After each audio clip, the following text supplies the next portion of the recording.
Mary for Mayor. That's the name of the new movie. That's the second collaboration between Corbin Bernsen's home theater films and Regent Pictures.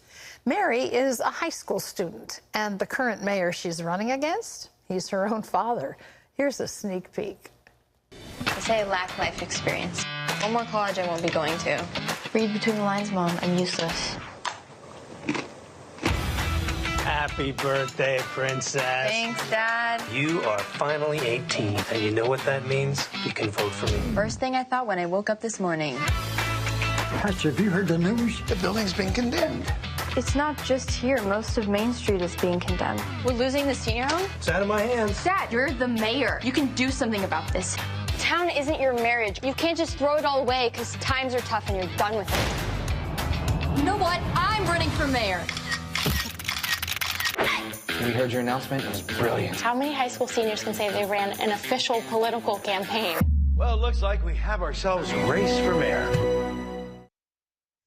I don't think you want to miss it. Please welcome back to the 700 Club, Corbin Bernsen. It's great to have you with us, Corbin. Great to be there with you, sort of, my good friends. Well, Mary, I'm sitting here in a hotel in Vancouver in quarantine, 14-day mandatory quarantine in a hotel room while I get ready to do a film. And I'll tell you, isolation and confinement can really make you or break it, but certainly do a lot of thinking. Well, Mary for Mayor is a collaboration between your home theater films and Regent Pictures. How does that partnership with Regent work? Well, it's pretty simple. I'm not sure. The first movie we did, In Lawfully Yours, it developed, and I think, gosh, I was talking to somebody, and they just said, I think, we could do something together here at Regent with your company. Do you have any faith-based films? We did our first film, In Lawfully Yours, and then every time I make a faith-based film, I tend to think, how can I incorporate more of the wonderful department they have there, and incorporate kids. And then in the case of Mary for Mayor, I really wanted to give access to a lot of actors who are studying their chance to be in a real movie and put something on the resume. So, it's designed, but with the school of mine and the wonderful, wonderful things that are taught there on both the technical level and the spiritual level. Well, what an opportunity for the students at Regent. Tell us about the gist of the movie. We saw a little bit of it there in that clip.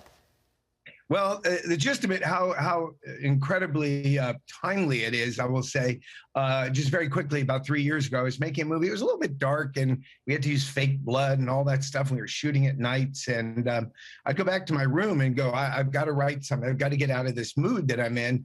And I said, I'm going to write the lightest little thing I possibly can, and came up with this story about a girl whose father is mayor, who's now left her mother because of moments of crisis.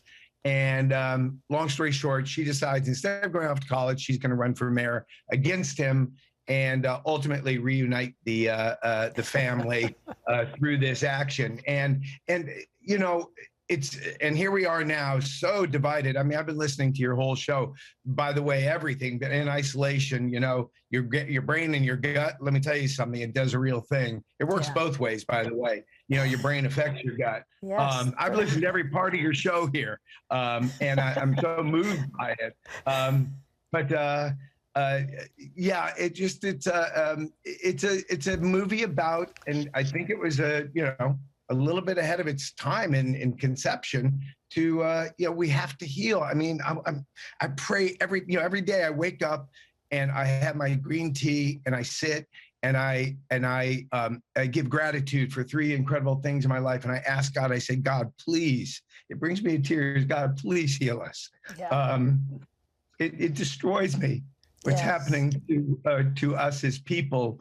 And, It destroys me. Power and politics. And you've got them both in this movie. So you're really, in your way, addressing what we're dealing with as a culture.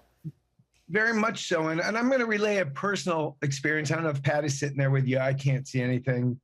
God bless you, Pat. I come from a background where there's a lot of things you might not approve of. And there are people that I'm around, and there are things that are said in the name of God by a lot of people, not you, but people go, well, I don't want any part of that. And there was a day when we were doing Unlawfully Yours, and we were doing a screening at Regent, and I came out on the stage, and Pat introduced me and gave me a hug, and I'll tell you, it changed my life. Here's a man who I thought, I might probably be opposed to, I guess, for a lot of things I used to do and say, and there was this hug, and it was such a warmth, and it was such a symbol of all that stuff is so meaningless when you talk about human hearts beating so close together and loving one another and looking past all that. And I relay that story so many times. It changed me. And Pat, again, I don't know if you're hearing this, but it changed my life. And it was such a moment of there are no divisions. There are no divisions. We're all one. We're all God's children, And now here you are collaborating with Regent University. and I continue to do so every time. Not every film I think of I would put under the terms of faith-based. They always are about the human condition. They're always about God's love. They may not be in the vernacular and certain framework that you would put a faith-based film. I do tend to explore off a bit further, and sometimes I believe God's purpose for me, and believe me, again, quarantine drives you to do a lot of thinking, is to be able to reach that person who just can't give God a chance, can't give Christ a chance, can't give the good word a chance. And it's my purpose to reach across. And if I have to do it through a certain kind of film or language or context to expose his light and his love, I'll do it. And I keep asking God, every time I start a film that I feel is outside the faith-based world, I say, God, is it okay? And I hear, go. Be true to your heart, love, and go. Well, Corbin, I want to tell people that the movie, this latest, is Mary for Mayor. And people can go to cbn.com to find out more, where you can see it, when you can see it. What we want to encourage you to do is to see it. You don't want to miss one of Corbin Bernsen's wonderful, wonderful movies. Thank you so much. It's great to have you with us. All right, thank you. Uh-huh.